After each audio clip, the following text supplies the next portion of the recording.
आत्मा हम्म, परमात्मा। हम्म, तो ऐसा है अनुपमा जी, देखिए जब हम सब बात करते हैं द्वैत अद्वैत की, है ना, हाँ ड्युअलिटी जी। And oneness. हम्म, तो आप कुछ भी कहें, लोग शिव कहते हैं या कृष्ण कहते हैं या दुर्गा कहते हैं, आदि हम्म, शक्ति पराशक्ति कहते हैं, आप उसे कुछ भी नाम दे सकते हैं। तो जो एक मूल चेतना है, जो एक ईश्वर है, परमात्मा है, उसके मन में अपने आप को जानने के बारे में प्रश्न आया। वो अपने आप के बारे में जानना चाहते थे कि मैं कौन हूँ, हु एम आई। और उसको जानने के लिए केवल वो खुद से नहीं जान पाते, उनको कोई कैसे बताता कि वो कौन है, वो क्या है। तो उन्होंने अपने हजारों लाखों टुकड़े किए, टुकड़े किए इन द सेंस अपने ही अंदर से अपनी अंश आत्मा को प्रकट किया, अपने अंश आत्मा को। तो वो जो अंश आत्मा थी, फिर उसने स्त्री और पुरुष के रूप में, यानी जेंट्स, फीमेल और फीमेल के रूप में उसने जन्म लिया। जैसे आप हैं, मैं हैं, हमारे बच्चे हैं, पति हैं, पिता हैं, हम सब ने जन्म लिया। अब हमारे भीतर से जो झांक रही है चेतना, है ना, वो जो चेतना है हमारे भीतर जो झांक रही है, वो अनुभव ले रही है। और वो अनुभव ले रही है, वो वही प्रश्न है जो मूल चेतना ने किया कि मैं कौन हूँ, हु एम आई। सो फिर हमारे भीतर दो शरीर हैं, हम दो शरीर से बनते हैं। एक है स्थूल, एक है सूक्ष्म। स्थूल शरीर जो हमारी बॉडी है, हम उसको देखते हैं, सूक्ष्म शरीर को हम देख नहीं पाते हैं। लेकिन सूक्ष्म शरीर भी होता है। जब हमारा ये शरीर नष्ट हो जाता है, जब ये क्या कहते हैं, पांच तत्वों को प्राप्त हो जाता है, उसके बाद जो पीछे रह जाता है सूक्ष्म शरीर, वो एक नया शरीर ढूंढता है वापस अनुभव लेने के लिए। किसी न किसी वासना के कारण, किसी न किसी जो भी उसके अंदर होता है, डिजायर के कारण, विश के कारण, वो फिर जन्म लेता है। भगवत गीता में भगवान श्री कृष्ण ने कहा अर्जुन को, योगी भवा अर्जुना।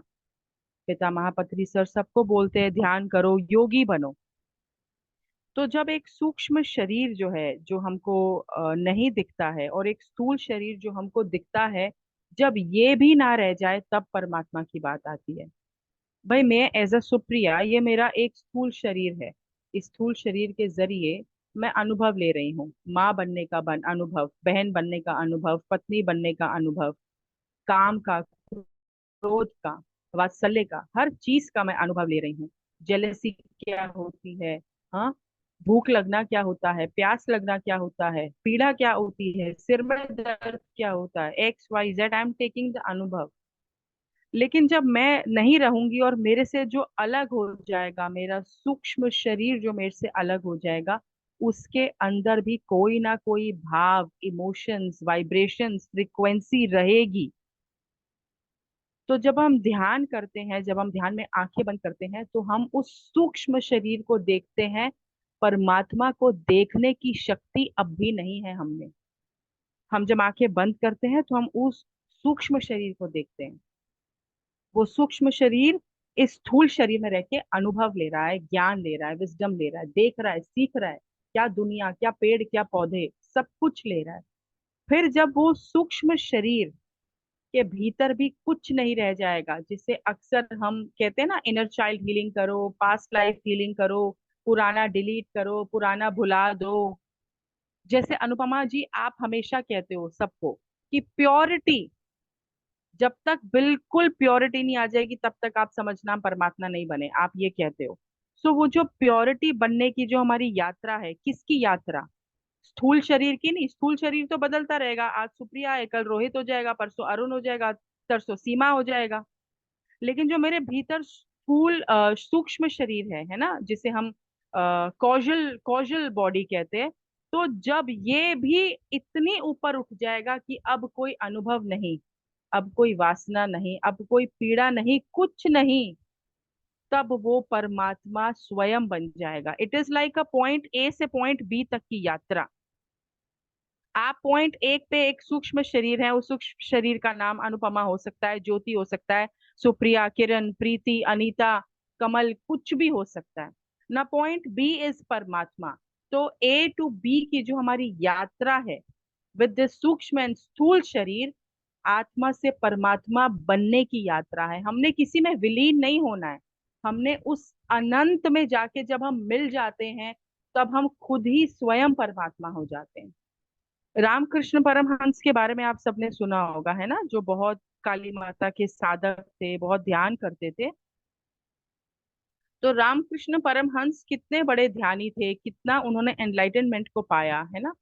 तो रामकृष्ण परमहंस को हमेशा ना खाने से बहुत आसक्ति थी। मतलब उनको खाना बहुत पसंद था, भोजन के प्रति वो हमेशा ललायत रहते थे, हमेशा। मान लो कि अगर ब्रह्म की चर्चा हो रही है, जिसे हम सज्जन सांगत्य कहते हैं, उसे ब्रह्म चर्चा कहते हैं। तो जब ब्रह्म की चर्चा हो रही है, सज्जन सांगत्य हो रहा है, वो बीच में से उठकर किचन में चले जाते थे देखने के लिए सब्जी क्या बनी है, खीर पूरी क्या बना है, क्या बना है खाने को। ऐसा वो अक्सर करते।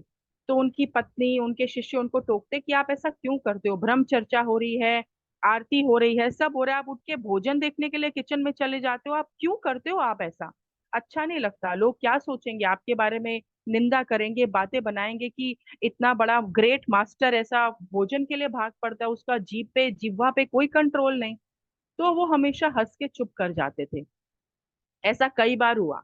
एक बार उनकी पत्नी ने उनका हाथ पकड़ लिया, रामकृष्ण जी परमहंस का। आप ये क्या कर रहे हो, आप देखते क्यों नहीं, लोग आपकी हंसी उड़ाते हैं, आपका मजाक उड़ाते हैं, आप ये क्यों करते हो, भोजन के लिए आप इतने ललाहित हो, कौन कहेगा कि आप ग्रेट मास्टर हो, कौन कहेगा आपको, कौन सीखेगा आपसे, कौन आपसे आत्मज्ञान लेगा। आप तो खुद ही खाने के पीछे, आपकी जीभ पे कोई कंट्रोल नहीं, आप सब छोड़ छाड़ के भागते हो आप खाने के लिए। तो उन्होंने अपनी पत्नी का हाथ पकड़ा और उनको प्यार से बिठा के बोला कि तुम ये नहीं समझती, जो एक सूक्ष्म शरीर जो कहता है कि मुझे परमात्मा में विलीन होना है, या परमात्मा बनना है, या मुझे उस तक पहुंचना है, जब वो अपनी सारी की सारी आसक्तियों को, वासनाओं को छोड़ देता है, जब एक सूक्ष्म शरीर जो योगी है, जब वो ध्यान करता है, जब वो परम योगी बन जाता है, यानी परमात्मा बन जाता है, तो उसमें कोई आसक्ति नहीं रहती। जिस दिन मैं ये भोजन की आसक्ति को त्याग दूंगा, तो समझ लेना कि 3 दिन के भीतर भीतर मेरी मृत्यु निश्चित है। ये आसक्ति मैंने बाय चॉइस रखी है।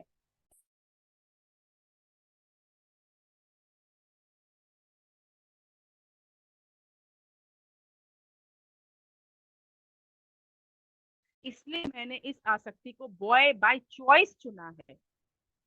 परमहंस ने कहा कि जितने भी मास्टर्स तुम देखते हो, वो बुद्ध है कि कृष्ण है कि राम है कि कोई भी है, ओशो है, कोई भी है, जिसने जन्म लिया या लेना है, वो हमारे पिता महापत्री सर ही क्यों ना हो, कोई ना कोई एक आसक्ति वो अपने भीतर हमेशा रखते हैं। और वो इसलिए नहीं रखते कि वो उसको छोड़ नहीं सकते, वो इसलिए रखते हैं जगत कल्याण के लिए, करुणा के लिए, हम लोगों को आगे बढ़ाने के लिए हाथ पकड़ के। अब इसमें अदरवाइज वो एक रहे चीज छोड़। हाँ, इसमें एक एक चीज मिनट, मैं जोड़ना अदरवाइज वो चाहूंगी। रह नहीं पाएंगे यहाँ पर। हाँ हाँ, अदरवाइज ये तो फिर पहले कोई था। जन्म मरण के मृत्यु से छूट नहीं, अब छूट मुझे एक छूट चीज गए इसमें ना वो। जोड़नी है, अभी सुप्रिया जी एक चीज जोड़नी है, ये पहले के समय में था।